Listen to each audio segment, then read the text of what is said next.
vamos orar aqui pela vida do pastor. Glória a Deus. Aleluia, Jesus. Deus, em nome do Senhor Jesus, Pai. Eis aqui, Senhor, seu filho. Deus, a qual vai trazer a palavra do Senhor nesta noite. Deus, aquilo que o Senhor ministrou no coração dele, que o Senhor ministre, Senhor, nesta noite no nosso coração. Abra, Senhor, o nosso entendimento, Senhor, para a tua palavra. Deus, nos dê, Senhor, discernimento, Senhor, da tua palavra, Pai. Em nome do Senhor Jesus, Pai. Que teu filho, Senhor, seja canal de bênção nas nossas vidas nesta noite. Em nome do Senhor Jesus, Pai. Guarda, Senhor, a vida dele, a vida da família dele, Pai. Ó Deus, quando ele estiver voltando para casa, que o Senhor, Pai, o leve em segurança, Pai. Livra o Senhor de todo mal, de todo tipo de acidente, Pai. Em nome do Senhor Jesus. Eu coloco a vida dele nas tuas mãos, Pai. Em nome do Senhor Jesus. Amém. E graças a Deus.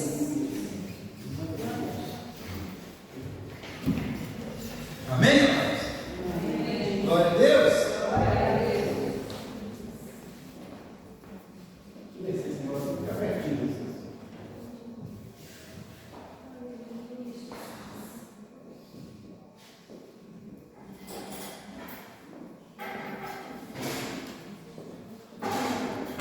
Interessante que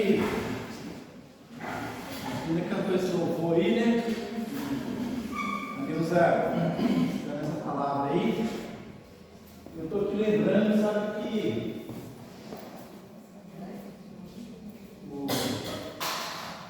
deixa eu poder só falar uma coisa aí, mas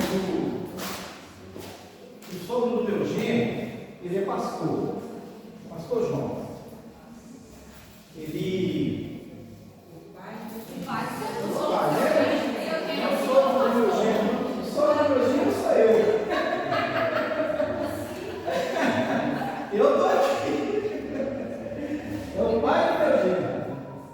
Mas ele é pastor e ele está completando 65 anos e daqui a uns dias ele vai aposentar. Por volta de máximo 90 ele vai aposentar. E o Sr. João, assim, ele tem uma saúde boa, né? Graças a Deus. Sábado passado, ele estava lá em casa, lá na casa dele, bem sossegado. E ele resolveu colocar um fogo no mar, né? Cortou uma árvore lá nos matos e ele resolveu colocar um fogo. O fogo explodiu, pegou nele, queimou a cabeça, o rosto, chamuscou o rosto, queimou os braços, queimou as pernas, 40% do corpo queimado. E aí a gente fica pensando, a gente ouve assim, uma música dessa assim, que as meninas falando, mas a gente acha que está tudo bem na nossa vida, mas o negócio é assim, não. No instalar de Deus, a nossa vida, ela muda, né? A gente tinha alguns planos para fazer, aí ainda esse mês, e teve que mudar. O Sr. João estava internado, a situação dele não é boa. Os ferimentos, para a glória de Deus, sim, já começou a ficar meio rosado, mas significa que tende a sarar. Mas ele inalou muita fumaça. O problema dele nem foi a queimadura, o problema dele nem é a queimadura, é a fumaça que ele inalou. E parece que o pulmão dele ficou ferido com isso, ele não estar conseguindo respirar sem o oxigênio. O oxigênio está em 100% e ele vai ter dificuldade de respirar. Ele precisa fazer uma tomografia, né? Precisamos passar pelo tubo, né? Mas ele não consegue fazer porque ele não consegue ficar sem oxigênio. A nossa vida ela é assim, né? De uma hora para outra, ela muda. E aí a gente fica pensando que se a gente continuar fazendo coisas erradas, se a gente continuar com atitudes erradas, se a gente continuar vivendo de uma forma que desagrada a Deus, será que nesse estado de Deus, se a gente morrer, será que a gente vai para o céu? Será que nós não estamos salvos? Difícil, né? A gente pensar nisso, porque às vezes tem gente que fala assim, mas até na hora da morte, até no último suspiro tem jeito. Tem, tá, tem. Mas será que dá tempo? Né? Será que dá tempo da gente ter essa segunda chance? Né? Uma chance igual a essa, né? Esse meninas cantou. Será que tem jeito? Será que a gente não precisa consertar a nossa vida agora? Né? Para que, se acontecer algo pior, a gente possa ter nosso lugarzinho garantido lá no céu? Será? Né? A gente precisa pensar nessas coisas, né? Então a gente precisa realmente colocar a nossa casa em ordem, em todos os sentidos, em todas as situações. Eu creio que o pastor João é o nome de Deus. Tem dúvida nenhuma que se ele morrer, ele vai para a glória. A esposa dele. E a gente ora porque se morrer, perigoso até a esposa também morrer, porque ela também não tem de saúde. É uma situação muito complicada. Então que a gente pense bem, né? Que a gente pense nessas coisas, que a gente pense na nossa vida, não é nem pensar na vida do outro, é na nossa. Como que está a minha vida? Se eu morrer agora, para onde que eu vou? O que vai ser de mim, né? Amém? Vocês conhecem aquela entrada ali? É o funil, né? Glória a Deus. Nós vamos falar hoje sobre isso aí, sobre vigiar nas entradas. A palavra aí, Elias, de novo, no capítulo 13 dessa vez. Elias, no capítulo 13, nós vamos ler do 15 ao 22. Acharam aí? Diz assim a palavra do Senhor: naqueles dias vi em Judá os que pisavam lagares ao sábado e traziam feixes que carregavam sobre os jumentos, como também vinho, uvas e figo, e toda a espécie de cargas, que traziam a Jerusalém no dia de sábado. E protestei contra eles no dia em que vendiam mantimentos. Também habitavam em Jerusalém tírios, que traziam peixe e toda a mercadoria, que vendiam no sábado aos filhos de Judá. E em Jerusalém, e contendi com os nobres de Judá, e lhes disse: que mal é esse que fazeis profanando o dia de sábado? Porventura não fizeram vossos pais assim? E não trouxe o nosso Deus todo este mal sobre nós e sobre essa cidade? E vós ainda mais acrescentais o ardor de sua ira sobre Israel, profanando o sábado. Sucedeu, pois, que, dando já sombra nas portas de Jerusalém, antes do sábado, ordenei que as portas fossem fechadas, e mandei que não as abrissem até passar o sábado. E pus às portas alguns de meus servos, para que nenhuma carga entrasse no dia de sábado. Então os negociantes e os vendedores de toda a mercadoria passaram a noite fora de Jerusalém, uma ou duas vezes. Protestei, pois, contra eles e disse: por que passais a noite em fronte do muro? Se outra vez o fizerdes, hei de lançar mão de vós. Daquele tempo em diante não vieram no sábado. Também disse aos levitas que se purificassem e viessem guardar as portas para santificar o dia do sábado. Nisto também, Deus meu, lembra-te de mim e perdoa-me, segundo a abundância da tua benignidade. Amém, querido? Pai, nós te louvamos, Deus, exaltamos, te glorificamos, bendizemos o santo nome do Senhor, nos alegramos na tua presença.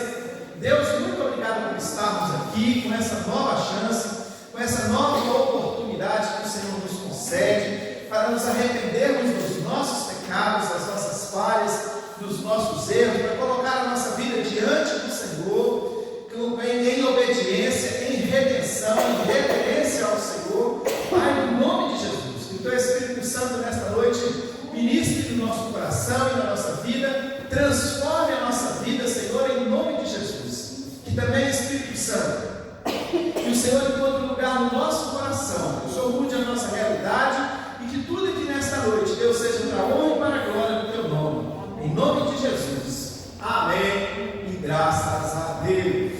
Aleluia. Glória a Deus. Amados, presta atenção. Eu tenho falado isso aí, né? Esses dias, que a gente está aí numa campanha de oração, né? 52 dias de oração. Hoje é o dia 51, né? É isso mesmo. Hoje é o penúltimo dia. E eu, particularmente, fiz um voto, né, de, além da oração e além do jejum, eu fazer a leitura desse livro de Neemias, os 52 dias. Então ele tem 13 capítulos. Eu estou aqui no finalzinho da quarta leitura. Quando eu fui começar a segunda leitura de Neemias, vocês já fizeram isso? Ler o livro, ler o livro repetido, assim, um atrás do outro, seguidamente, o mesmo livro, ler mais de uma vez?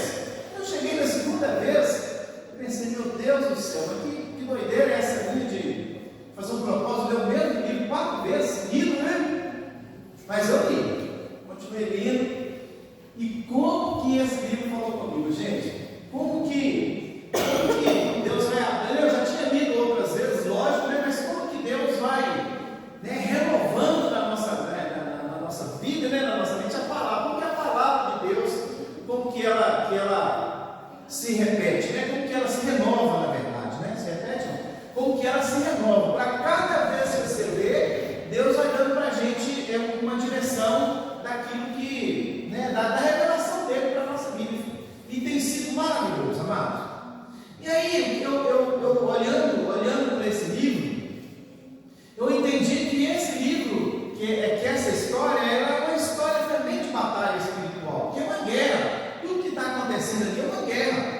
Deus deu para ele um propósito e ele vai trabalhar nesse propósito, mas ele enfrenta muitas lutas, muitas adversidades.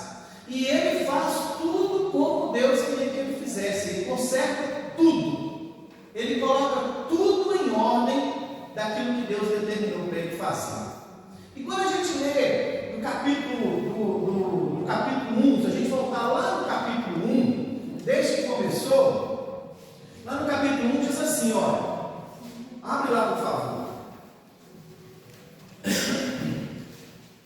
Capítulo 1 e o verso 3, diz assim, olha, e disseram os restantes que ficaram no cativeiro, lá na província, estão em grande miséria e desprezo, e o muro de Jerusalém fendido, e suas portas queimadas a fogo. Essa foi a notícia que ele recebeu lá de Jerusalém, né? Quando ele encontrou com o irmão, ele perguntou como é que estava o povo, e o irmão dele deu para ele essa notícia, né? Agora presta atenção, quando ele pergunta, o irmão diz para ele assim, olha, os restantes, que sobrou, o que não veio para o cativeiro, o povo, eles tinham sido levados para o cativeiro, né? A gente se lembra disso, em duas, né? Nabucodonosor invadiu Jerusalém, e ele leva o povo cativo. Na primeira invasão ele vai levar os jovens, os mais fortes, os mais inteligentes, os mais saudáveis. Depois ele vem de novo, cerca de um ano depois ele vem de novo, invade Jerusalém de novo e leva aqueles que, tirando os jovens, aquele povo que ele levou, o restante das famílias, aqueles que eram trabalhadores, aqueles que poderiam produzir alguma coisa, aqueles guerreiros, ele leva. O que ficou em Jerusalém então? Ficou o pessoal idoso, ficou o pessoal doente, né? Ficou aquele pessoal que não produzia mais, que não tinha para eles utilidade nenhuma, ou pouca utilidade. Então ele não perdeu tempo de levar esse pessoal. Esse povo ficou em Jerusalém. Então quando Neemias, eu creio que Neemias, né, agora eu estou lembrando disso, eu não procurei saber se Neemias nasceu no cativeiro, mas eu creio que ele nasceu no cativeiro. Quando Neemias pergunta por esses parentes, né, que está lá em Jerusalém, o irmão dele fala para ele, o restante, aquilo que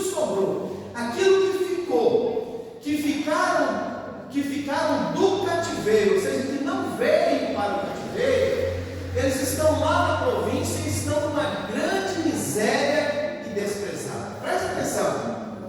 Quem que ficou então? Os idosos, as pessoas que não produziam mais, os enfermos, e esse povo ficou largado, esse povo ficou abandonado, não tinha mais ninguém que cuidasse deles. Então esse povo está precisando de socorro, esse povo está precisando de ajuda, né? Embora Zorobabel já tivesse voltado há um tempo atrás, Deus abençoe, não? Embora Zorobabel já tivesse voltado, embora ele já tivesse reedificado o segundo templo, né? Mas o povo continuava na miséria, o povo continuava precisando de ajuda.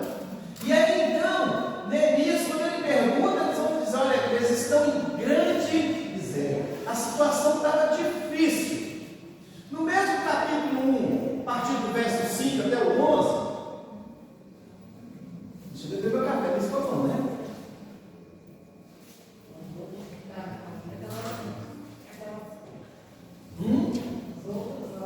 Esse também. Não, esse também, né? Eu falei errado, esse também ficou bom, né? Ficou forte. Então, querido, o que vai acontecer?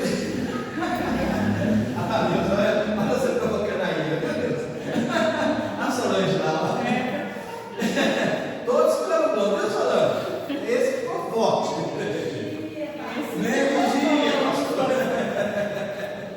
Então, querido, no mesmo capítulo 1, do verso 5 ao 11, Neemias ele vai fazer uma oração de arrependimento e confissão dos pecados dele, de seus pais e da nação.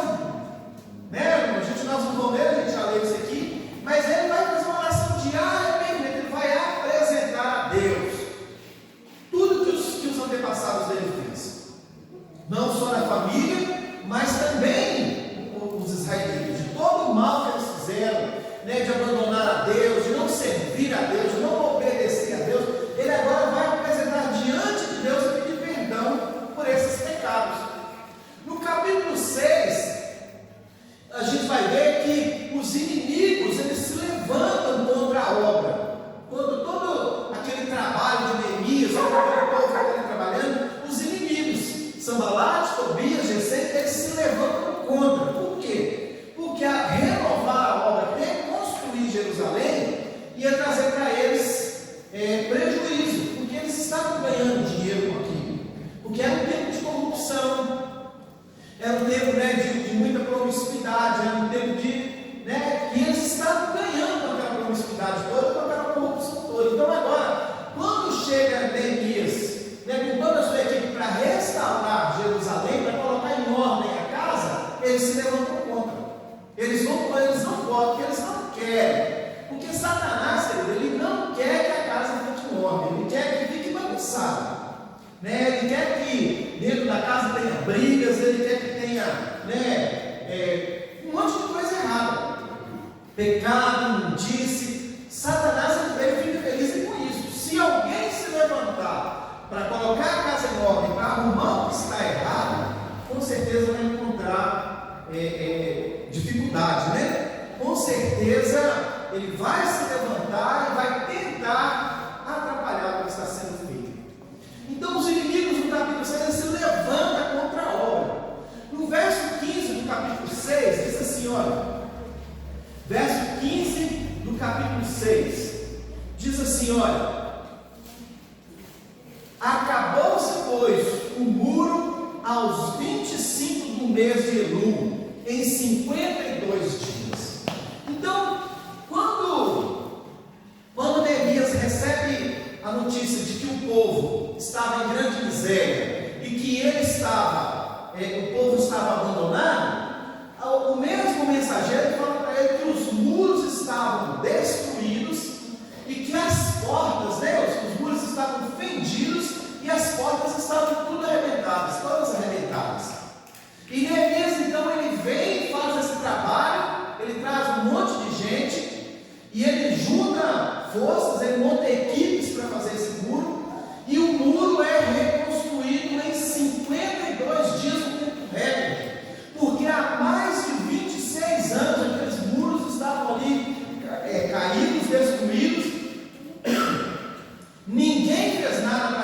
reconstruir aqueles muros, mas ele vem com uma equipe boa de trabalho e ele então reconstrói aqueles muros em 52 dias, que foi um tempo recorde de construção.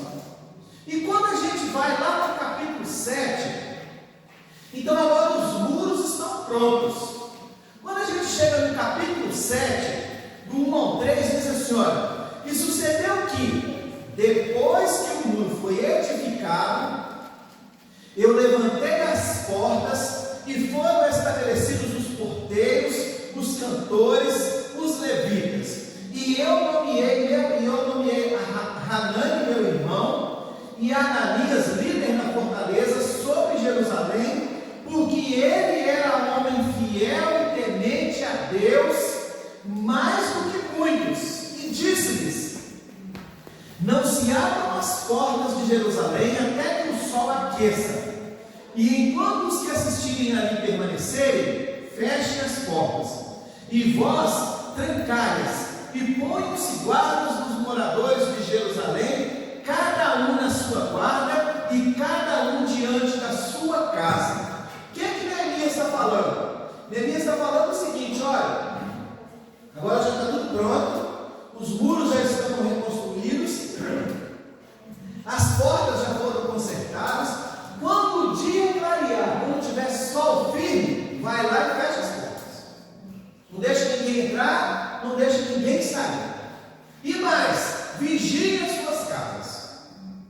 Talvez houvesse ainda um risco neles, talvez de furtos, de saques, alguma coisa, a palavra não disse isso, mas de qualquer forma ele está mandando que se fechem as portas e que se façam vigias. E ele coloca na liderança desse grupo um homem que ele fala que ele é mais crente do que muita gente, pessoa confiável, pessoa temente a Deus. Ele coloca ali gente, homem de Deus, para cuidar das portas de Jerusalém, para que ninguém mais entre em Jerusalém.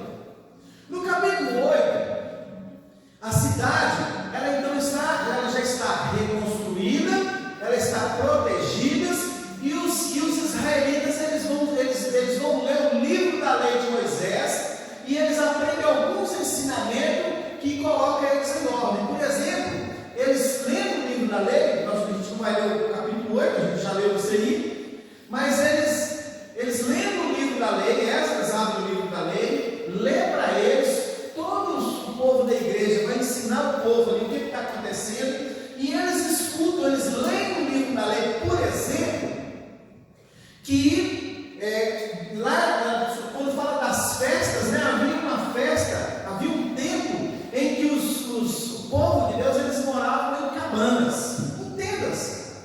Então eles tomam uma decisão de ir lá, cortar árvores, cortar galhos e fazer tendas, porque tinha a festa das cabanas. E eles então fazem essas cabanas, para comemorar essa festa. Então eles aprendem isso. Eles aprendem também que o povo estava andando em pecado, estava fazendo coisas erradas, e eles vão colocar tudo em ordem. Eles vão fazer uma revolução na vida deles. E aí, no capítulo 9, que vai dando sequência a essa revolução, o povo, eles fazem uma oração de arrependimento. Primeiro foi Neemias que fez. Ele fez pelo povo, ele fez por ele, pelos pais dele. Agora o povo é que está fazendo essa oração de arrependimento. E o que eles vão fazer? Eles vão se arrepender de tudo que eles fizeram de errado até então, mesmo conhecendo a verdade. Porque tem crente, querido, que mesmo conhecendo a verdade, ele insiste em andar no meio. Ele insiste em andar no pecado. Ele gosta do pecado. Ele peca sabendo que está errado. Tem crente que faz isso.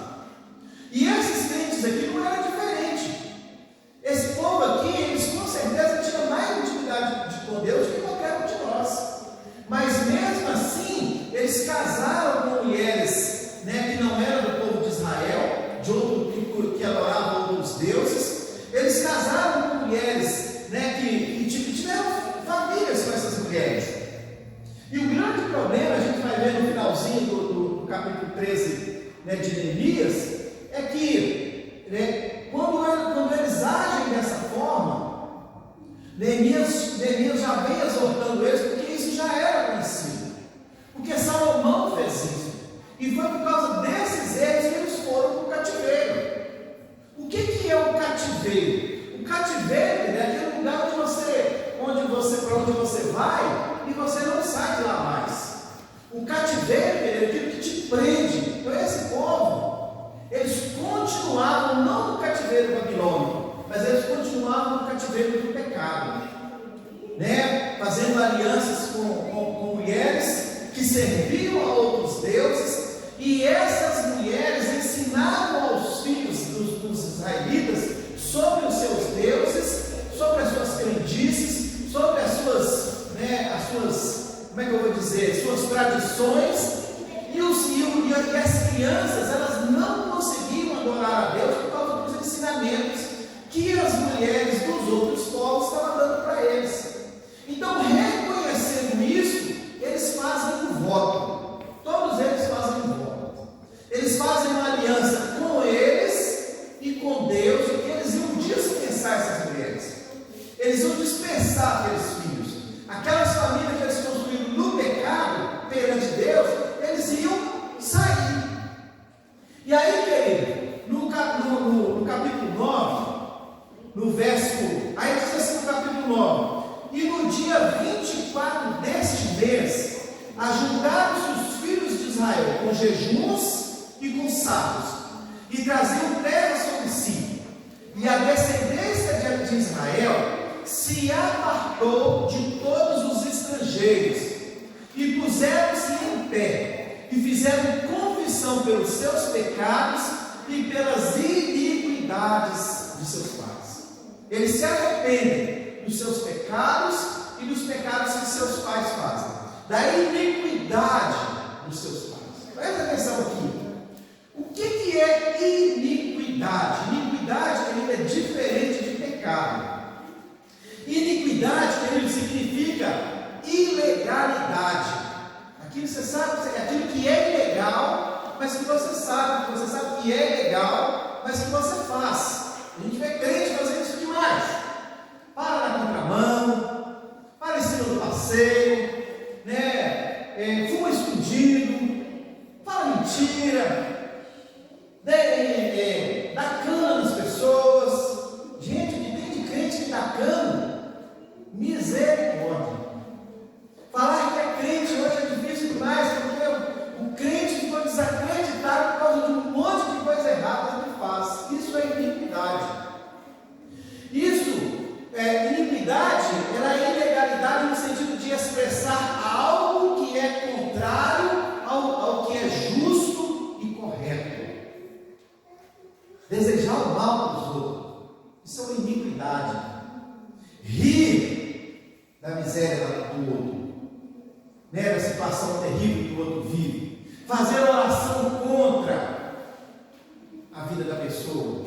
Isso é um tipo de iniquidade. Iniquidade, querido, é uma palavra que aparece várias vezes na Bíblia e sempre para se referir de alguma forma à transgressão da lei de Deus, fazer o que desagrada a Deus. Você sabe o que agrada a Deus? Você sabe? O que agrada a Deus? Santidade, por exemplo, agrada a Deus. Honestidade agrada a Deus. Obediência agrada a Deus, né? Vida reta agrada a Deus. Ter uma boa conduta agrada a Deus. Mas iniquidade é isso, é para transgredir aquilo que agrada a Deus. Iniquidade significa perversidade, depravação, ilegalidade, injustiça, ação contrária à justiça ou uma justiça negativa, que é torto e que faz mal. Tudo que desagrada a Deus é iniquidade. E pecado? O que é o pecado então, pastor? Pecado é tudo aquilo que transgride a lei de Deus, sendo contrário ao seu caráter, o caráter de Deus. Deus disse, por exemplo, não matarás. Aí eu vou e mato. pecado. Não roubarás, aí eu vou e roubo, pecado. Não adulterarás, aí eu vou e adultero, pecado. Tudo isso é pecado. É transgredir a lei de Deus, sendo contrário ao caráter de Deus. No pecado, queridos, o homem, ele peca tanto ao não fazer o que agrada a Deus, quanto fazer aquilo que desagrada a Deus. A palavra fala que, se nós sabemos de uma necessidade do nosso irmão, e nós tendo condições de ajudá-lo, a gente não ajuda, nós estamos em pecado. Isso é um tipo de pecado. Um pecado que a gente não faz, mas que desagrada a Deus. E pecado também é fazer aquilo que desagrada. Matar, roubar, por exemplo. Tudo isso é pecado, porque tudo isso desagrada a Deus. Então, no capítulo 9, o povo eles fazem uma aliança com Deus. Eles estão fazendo uma aliança de sair do pecado, de fugir daquela vida que eles estavam vivendo. Eles fazem uma aliança entre eles e Deus. Eles fazem uma aliança uns com os outros e com Deus. Olha, então nós vamos fazer o seguinte: nós vamos largar essas mulheres, nós vamos largar os filhos delas, nós vamos dar a nossa pensão, sei lá o que eles combinaram, mas eles saíram daquela situação para andar em obediência na presença de Deus, para fazer aquilo que agrada a Deus. Então eles fazem uma nova aliança com Deus. Lá no capítulo 10 diz que o povo, ele sela a aliança e fazem dedicação dos muros. Quando a gente vai ler no capítulo 10, tem a relação de todas as pessoas que fizeram essa aliança com Deus. Olha, agora eu vou andar em santidade. Agora eu vou fazer só o que agrada a Deus. Você já fez essa oração? Deus, eu quero ser fiel ao Senhor. Eu quero ser obediente. Jesus falava isso a todo tempo. Todo tempo Jesus falava de obediência. Ele era obediente ao Pai, ele fazia o que agradava ao Pai. A minha comida é diferente das suas, porque a minha comida é agradar ao Pai. Jesus falava. Em todo tempo Jesus dava demonstração de obediência ao Pai. É isso que o povo está fazendo. Eles estão fazendo uma aliança com Deus para servir a Deus. Mas presta atenção no versículo 28 do capítulo 10. Acompanha aí. Diz assim, olha. Então tem uma lista de pessoas que declararam aliança. E no 28 diz assim, olha. E o restante do povo, aqui são só os principais, os sacerdotes, os levitas, nessa aliança. E o restante do povo, os sacerdotes, os levitas, os porteiros, os cantores, os netineus, todos os que se tinham se separado dos povos, das terras para a lei de Deus, suas mulheres, seus filhos e suas filhas, todos os que tinham conhecimento e entendimento. Esta está lendo para ele a palavra. Eles estão se vendo no pecado, eles estão se vendo na iniquidade, de tudo que eles estão fazendo de errado. Eles reconhecem que está errado e eles tomam a atitude de mudança. Porque quando nós conhecemos que estamos errados, o melhor que a gente tem a fazer é tomar uma atitude de mudança. Mudança para melhor, não é mesmo? Mudar o que está errado nós. Eles tomam essa decisão de não continuar pecando. E aí no 29 diz assim, olha, firmemente aderiram a seus irmãos, os mais nobres dentre eles, e convieram num anátema e num juramento de que andariam na lei de Deus, que foi dada pelo ministério de Moisés, servo de Deus, e de que guardariam e cumpririam todos os mandamentos do Senhor, nosso Senhor, e os seus juízos e os seus estatutos. Glória a Deus. Tomaram a atitude de ser homens santos, mulheres santas, de andar na verdade, de fazer a vontade de Deus, de andar em obediência a Deus. Olha que coisa maravilhosa. Neemias, então, ele não perdeu tempo. O tempo de Neemias, então, não foi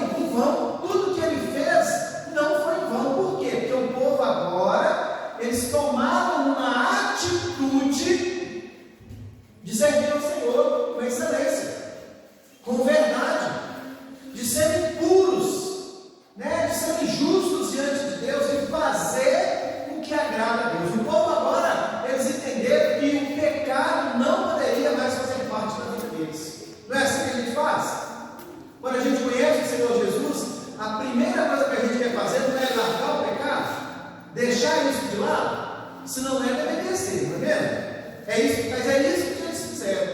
Então agora pronto, o pessoal fez uma aliança, agora eles estão tudo certinho, bonitinho, andando na presença de Deus. E aí, quando o tempo vai passando, no capítulo 12, a palavra fala que Neemias, ele ainda tem algumas coisas para reparar. Ele vai reparar as injustiças. Ele descobre que um sacerdote estava casado com uma filha de Sanbalate, né? Então ainda havia, mesmo debaixo de aliança, ainda havia gente fazendo coisa errada, e ele vai lá e manda desfazer aquilo. Ele descobre que o lugar de guardar os dízimos estava servindo para prostituição, né, para coisas erradas. Ele descobre que por causa disso os levitas foram embora, porque eles não concordavam, eles estão andando em santidade agora. E aí então ele vai consertar isso tudo, ele vai reparar isso tudo. Queridos, olha, e quando chega nesse capítulo 12, a palavra diz que eles vão fazer uma dedicação ao Senhor, eles vão se dedicar a toda aquela construção, toda aquela reconstrução ao Senhor. O que é dedicação? Uma dedicação é se entregar totalmente a uma tarefa ou uma pessoa. Eles agora estão se dedicando tudo aquilo a Deus, aquela obra, aquela construção, tudo que foi feito ali na vida deles, eles estão dizendo é do Senhor. Isso é do Senhor. Eles estão se alegrando. Eles fazem uma festa para agradecer a Deus, para glorificar a Deus por tudo que aconteceu na vida deles. É o que a gente faz. Todos os dias, quando nós oramos, nós agradecemos. Deus, muito obrigado. Muito obrigado, Deus, porque hoje eu estou aqui com vida. Muito obrigado porque eu estou aqui com saúde. Muito obrigado pela minha família. Não é isso que a gente faz? É uma dedicação. É um agradecimento, é honrar a Deus por tudo que Ele tem feito na nossa vida. É isso que eles estão fazendo.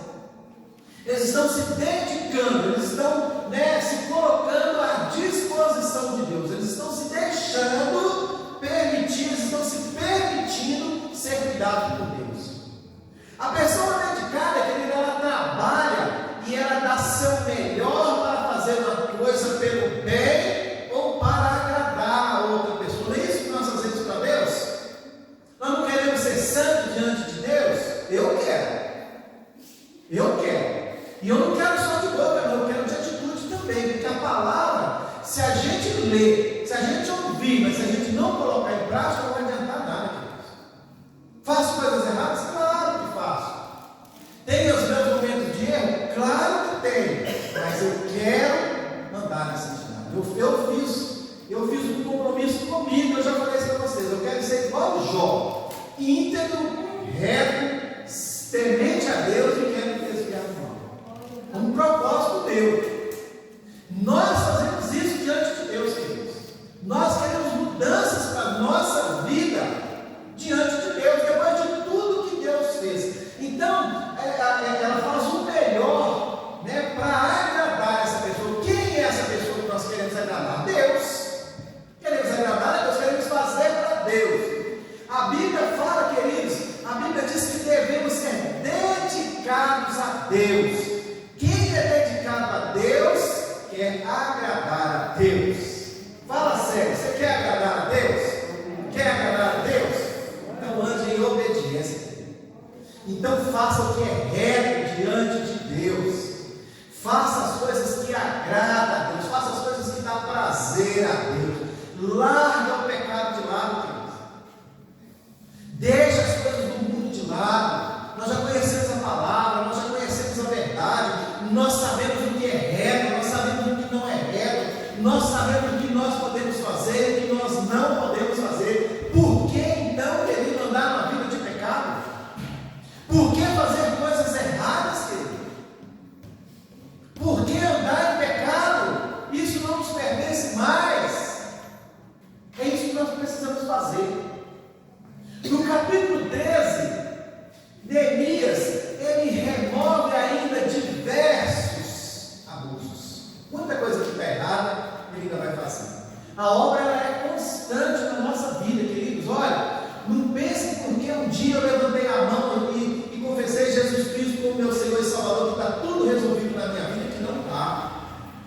depende de mim, depende de nós andarmos, querer andar em santidade diante de Deus. A gente está vivendo um tempo, querido, que está cheio de crente. Tem crente para tudo enquanto é lado, mas os crentes sem testemunho, sem vida com Deus, crente que não tem, né? Quando abre a boca para falar, você vê que ele não tem intimidade nenhuma com Deus, não tem tempo de oração com Deus, não tem tempo de leitura da palavra. As atitudes da pessoa mostram que você não é crente nada, é só de fachada. Jesus ele diz assim: olha, esse povo me honra com os lábios, mas o coração está longe de mim. Por quê? Porque desagrada a vontade de Deus, não faz a vontade de Deus. Quantos crentes nós conhecemos que só tem nome de crente, mas que fazem tudo errado? Vive de mentira, vive de engano, um monte de contravenção, um monte de erro, e não muda. E não quer mudar, não faz nada para mudar, mesmo conhecendo a verdade, mesmo sabendo, né, que está infringindo a lei, mesmo sabendo que se morrer hoje vai ter problema. Então, o nosso pecado, queridos, que faz separação entre nós e o nosso Deus.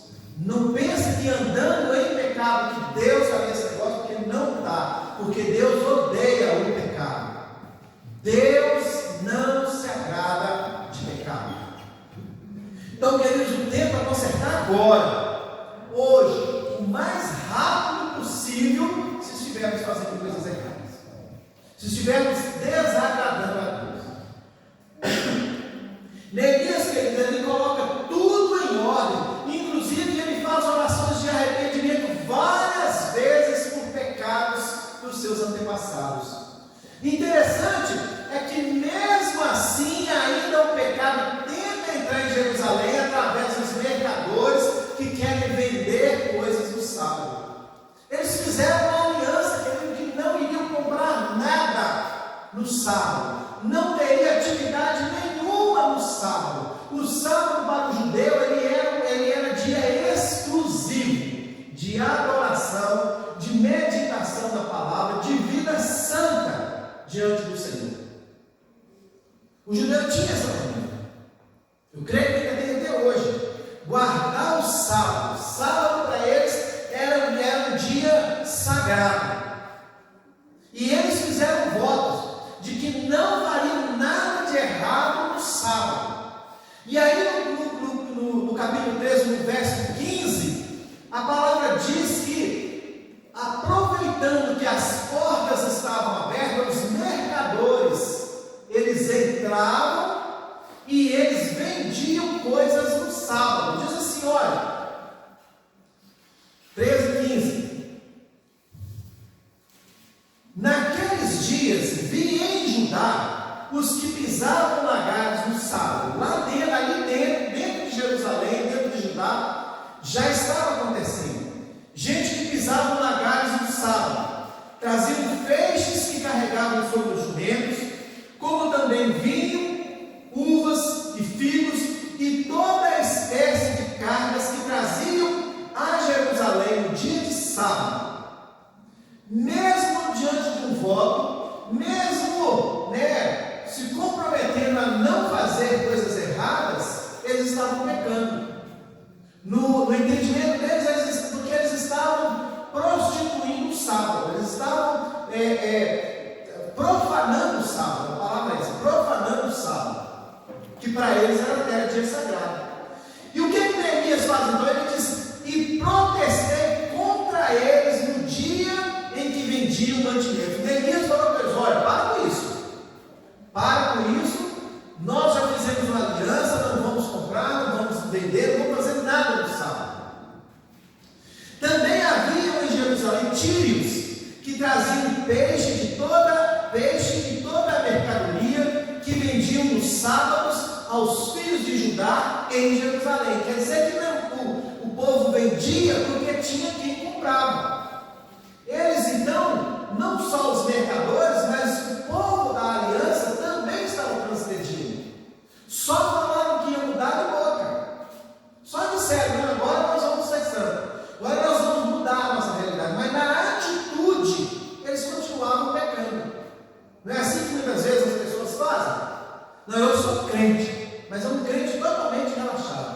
que não sai do pecado de jeito nenhum, que gosta do pecado, que faz coisas erradas como se elas fossem certas, né? Como se elas fossem santas, sabe que desagrada a Deus, mas continua fazendo errado.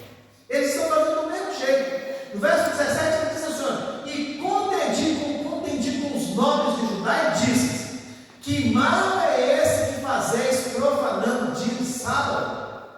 Vocês não estão vendo que está tudo errado? Vocês não estão vendo que o sábado é santo? Por que continua fazendo? Porventura não fizeram vossos pais assim? Eles estão fazendo oração de arrependimento pelos pecados dos pais, não repetindo os mesmos pecados dos pais. E não trouxe o nosso Deus todo este mal sobre nós e sobre esta cidade? Ele está querendo dizer que nós fomos para o cativeiro babilônico por causa dos nossos erros, por causa das falhas dos nossos pais, dos pecados dos nossos pais. Será que nós queremos voltar de novo para o cativeiro? É isso que nós estamos querendo? Será que nós estamos querendo de novo voltar para o cativeiro do pecado? Andar em pecado novamente? É isso que Neemias está querendo dizer para eles. E vós ainda mais acrescentais o ardor da sua ira sobre Israel, profanando o sábado. De tudo que nossos pais, de tudo que os nossos antepassados fizeram de errado, vocês estão fazendo mais do que está profanando o sábado. E quando ele vê isso, no verso 19, ele diz assim: olha, e sucedeu, pois, que dando já a sombra nas portas de Jerusalém, antes do sábado, ordenei que as portas fossem fechadas, e mandei que não abrissem até passar o sábado, e pus às portas alguns dos meus servos, para que nenhuma carga entrasse no dia de sábado. Neemias, então, ele olha para a situação, ele está vendo que o povo está fazendo errado, ele está vendo que os mercadores estão entrando, está vendendo no dia do sábado, está profanando o sábado. O que ele faz? Ele toma uma atitude. Porque o homem de Deus, porque a mulher de Deus, quando vê que o pecado está entrando, ele precisa tomar uma atitude. Ele precisa reconhecer que o que está fazendo está errado. Ele precisa admitir que ele tomou uma atitude que foi errada, que desagradou a Deus, que ele está em pecado. E ele precisa tomar uma atitude. Qual que é essa atitude? Fugir do pecado. Sair do pecado. Amados, olha, todos nós erramos. Todos nós falhamos. Todos nós pecamos, porque nós ainda continuamos pecadores. Mas o que nós precisamos é reconhecer o pecado, confessar o pecado, se arrepender do pecado e mudar de vida. É isso que a Bíblia fala para nós. Se confessarmos os nossos pecados, Deus é fiel e justo para nos perdoar os pecados. Não é isso? É o que Neemias está falando. Neemias está fechando a porta da profanação. Neemias está fechando a porta para que os mercadores não entrem, para continuar levando o povo ao pecado. Agora está fechado. Durante a noite ninguém entra. Começou a escurecer, fecha as portas. Fecha tudo. Ninguém entra, ninguém sai. Fechou as portas, não tem como entrar, querido. Se estamos numa vida de pecado, fecha a porta para esse pecado. Manda ele embora. Manda ele sumir da sua casa, da sua vida, né, da sua profissão. Onde você for, se estiver entrando no pecado, manda ele embora. Porque se deixar, ele cria raiz. Enquanto nós deixamos o pecado, vai tomando lugar. E vai só aumentando na nossa vida. Não pense que o pecado, ele fica, né, ele pode até começar pequenininho, mas ele vai aumentando. Porque é muito fácil pecar. É muito fácil errar. Então fecha as portas. Fecha a porta para esse pecado. E mesmo fechando a porta, no verso 20 diz assim, olha: então os negociantes e os vendedores de toda a mercadoria passaram a noite fora de Jerusalém uma ou duas vezes. Presta atenção, olha. Neemias mandou fechar as portas, né, dos muros, todas as entradas de Jerusalém mandou fechar, ninguém entra mais. Para quê? Para que o pecado não entrasse na casa dos mercadores. Para que o povo, no dia do sábado, não comprasse, não fizesse compra de nada.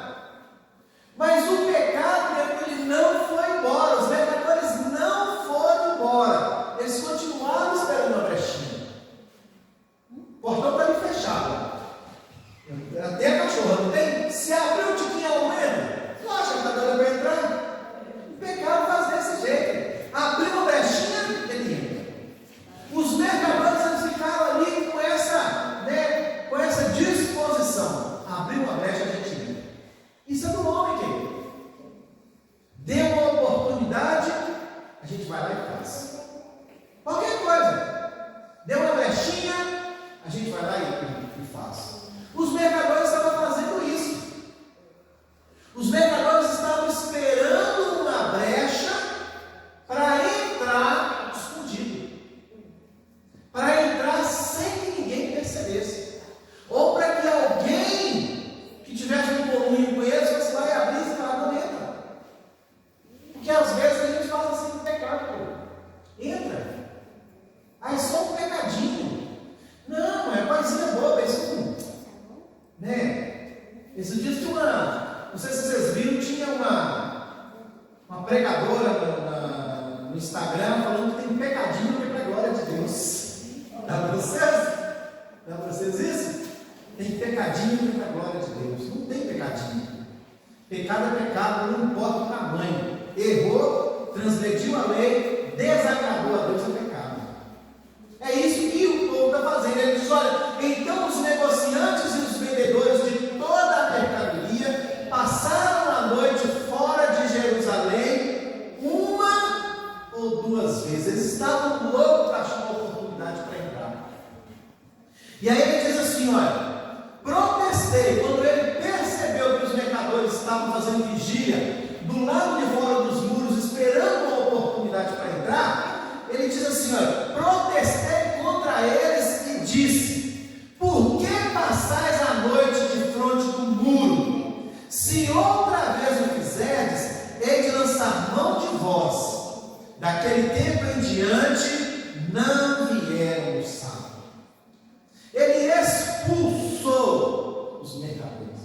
Ele mandou embora os mercadores. Ele foi lá pessoalmente, né? Ele foi lá para decidir. Ele falou: a partir de hoje, se vocês permanecerem aqui fora, vou lançar mão de vocês. Ele quer dizer o seguinte: vou mandar prender todo mundo. Sabe, queridos, olha, tem situações na nossa vida que nós precisamos expulsar da nossa vida. Tem coisas na nossa vida que nós precisamos mandar embora, senão não sai. Nós precisamos expulsar, porque senão não sai. Principalmente quando se diz a pecado, quando se trata de pecado. Existem situações que nós vivemos que nós temos que mandar embora. Às vezes enfermidade, doenças, né? Às vezes uma vida difícil que a gente está vivendo. A gente precisa mandar embora, a gente precisa expulsar da nossa casa, da nossa vida. Às vezes as coisas estão acontecendo ali debaixo do nosso nariz, a gente está vendo a situação, a gente sabe que aquilo vai dar problema, mas a gente, não, vai passar. Na hora que crescer, melhora. Na hora que casar, melhora. Não melhora, querido. Tem que expulsar. Expulsa da sua casa tudo que não estiver agradando ao Senhor. Expulsa a pornografia, expulsa, né, aqueles filmes de terror, de suspense, queridos, olha, às vezes nós colocamos coisas dentro da nossa casa que atrai a presença de Satanás dentro da nossa casa. Expulsa essas coisas, querido. Expulsa o mal, expulsa o pecado, expulsa a enfermidade, tudo aquilo que nos está nos fazendo cativo, que está nos levando para um cativeiro. Expulsa, querido. Fala em voz alta: olha, Satanás, aqui não tem lugar para nós dois. Você tem que sair. Fala assim. Ordena para que vá embora.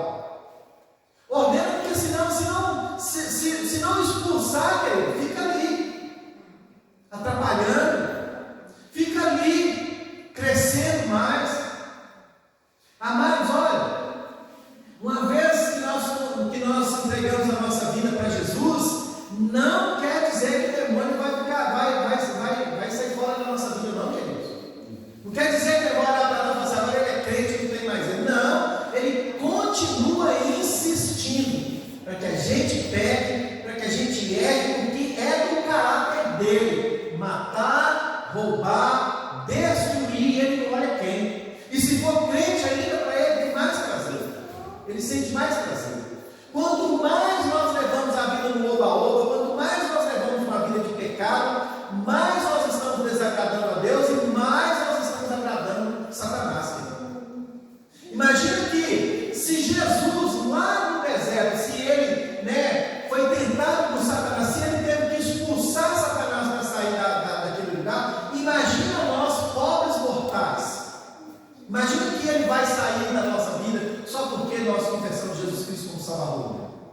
Tem que expulsar, mano.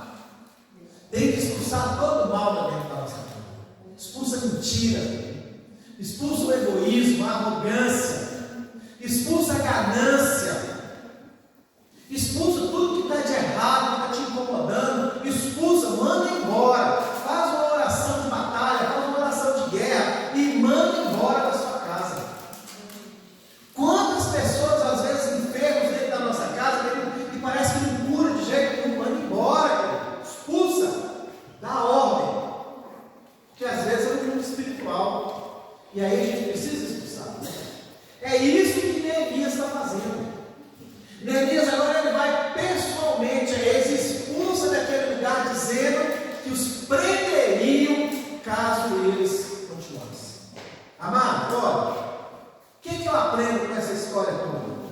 Com tudo isso que nós vimos em Neemias, o que eu aprendo? Eu aprendo que temos que vigiar e não deixar que o pecado prevaleça sobre as nossas vidas e sobre a nossa família. O que está de errado na nossa casa? O que está de errado na nossa família? O que está de errado na nossa vida? Nós não podemos deixar que continue. Você é autoridade dentro da sua casa. Você é coluna de Deus dentro da sua casa. Nós somos coluna de Deus dentro da nossa casa. Fala em voz alta, decreta, dá ordem para Satanás para que ele bata em retirada. Expulsa ele dali com todos os seus apetrechos. O que eu aprendo, querido? Eu aprendo que devemos expulsá-lo severamente para que não volte mais. É vigiar. O que eu aprendo? Eu aprendo que devemos estar atentos, pois o grande dia está próximo, queridos, e nós não podemos vacilar. Queridos, olha, eu dei para vocês aí o exemplo do pastor João. Imagina que o pastor João não esperava nunca que uma coisa dessa acontecesse com ele. E aconteceu. E se acontecer algo pior em nome de Jesus, não vai acontecer. Mas e se acontecer? E se acontecer comigo e eu não estiver preparado? E se Jesus voltar amanhã? Queridos, olha, o arrebatamento da igreja está próximo. Está aí batendo nas portas. Nós estamos vendo tudo acontecendo, querido. Está tudo aí mostrando para nós, assim, ó, claramente, que Jesus vai voltar. E vai voltar logo. Todos os fatos estão mostrando. Vocês viram aquele acidente do Donald Trump? Vocês viram? Vocês viram? Gente, Donald Trump é uma das pessoas que pode ser o anticristo. Suspeita-se que ele pode ser o anticristo. Não que ele vá ser, que ele seja, mas que pode. Mas você já viu na história falar de um atirador profissional errar um tiro? Vocês viram como é que foi a situação do Donald Trump? Não tinha jeito, nem eu nunca dei um tiro, não erro um tiro aqui. Mas o cara errou. Qual será o propósito disso? O que será que está acontecendo para...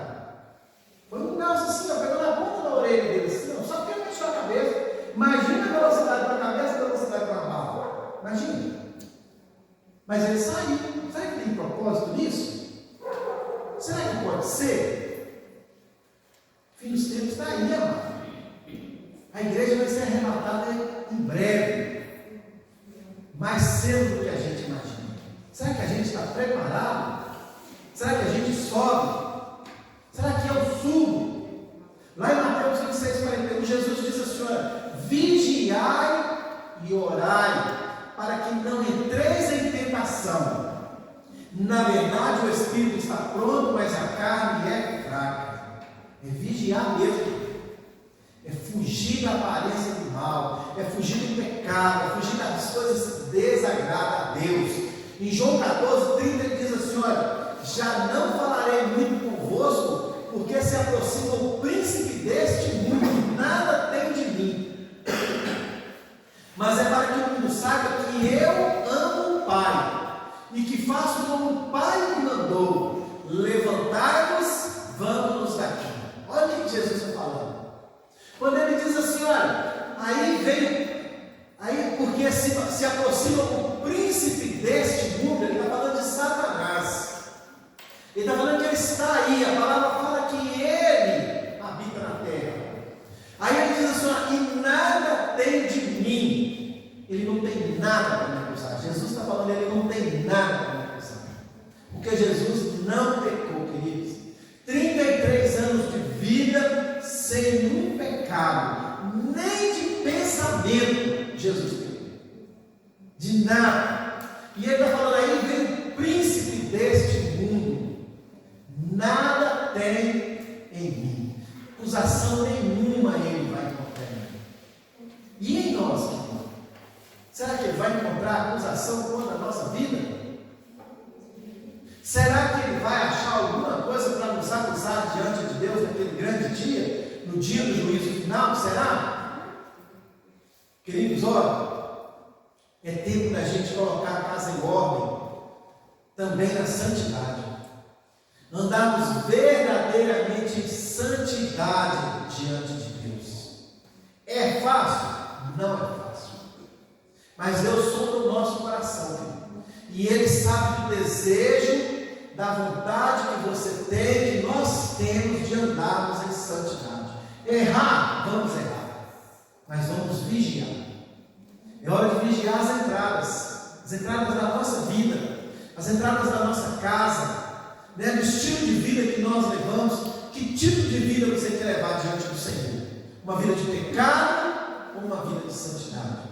Se Jesus voltar agora para nós, se nós morremos agora, nesse momento, como que vai estar a nossa vida diante de Deus? Nós vamos ser aprovados por Deus? Ou Satanás vai encontrar alguma acusação contra nós? Então, queridos, olha, que a gente pense nisso. Não pense que vai demorar, porque não vai demorar. O fim está ali. Está acabando o nosso tempo nessa terra. Nós vamos voltar para a nossa verdadeira casa. Nós estamos aqui só de passagem. Nós somos aqui errantes nessa terra. Mas tem uma cidade preparada para nós.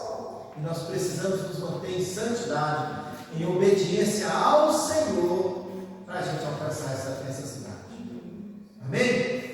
Que a gente, em nome de Jesus, que a gente faça um exame da nossa consciência, da nossa vida.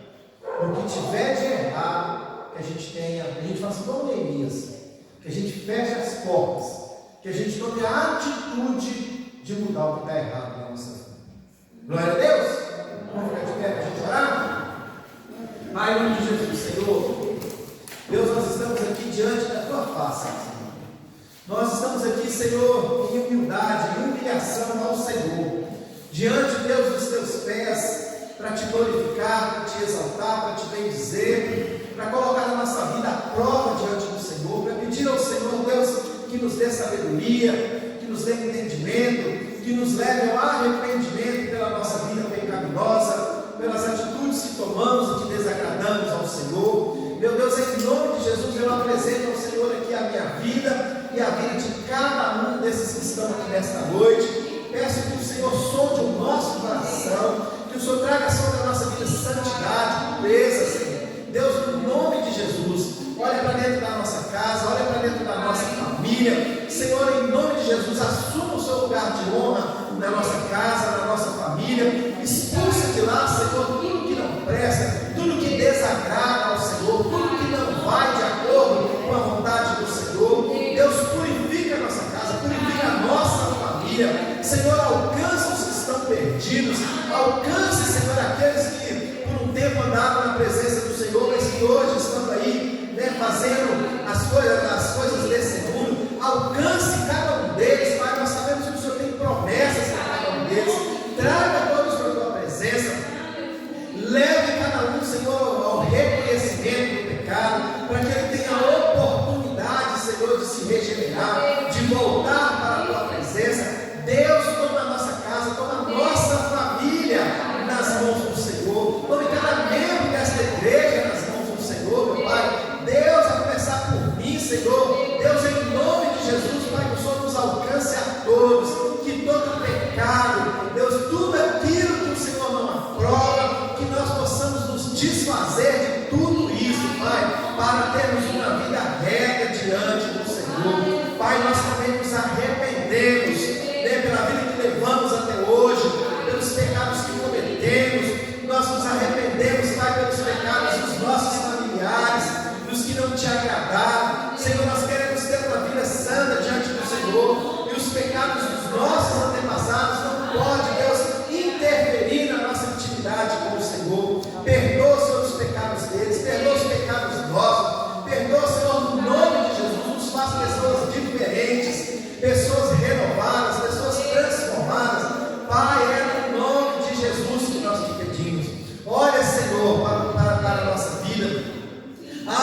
teus ouvidos, abra os teus olhos, contempla, Senhor, a nossa vida e nos ajuda, Senhor, a perseverar na presença do Senhor. Limpa o nosso pecado, limpa a nossa mente, Senhor, conserva as nossas atitudes. Pai, é no nome de Jesus que nós te pedimos. E que o Senhor também nesta noite, Pai, nos leve de volta para casa, amparado, protegido, guardado pela tua mão poderosa. Senhor, tira do nosso caminho todo mal, tudo que não presta. Nos dê, Senhor, uma semana de vitória, nos dê uma semana abençoada, uma semana cheia da presença do Senhor. Pai, no nome de Jesus nós te pedimos. E no mais, irmãos, que o amor de Deus, o nosso Pai, que a graça salvadora do Senhor Jesus Cristo e a doce comunhão e consolação, Senhor, sobre os seus irmãos, sobre os seus filhos, sobre toda a igreja, Pai, no nome de Jesus, que o Senhor nos guarde e nos proteja, em nome de Jesus. Amém. Graças a Deus. Nosso texto de vitórias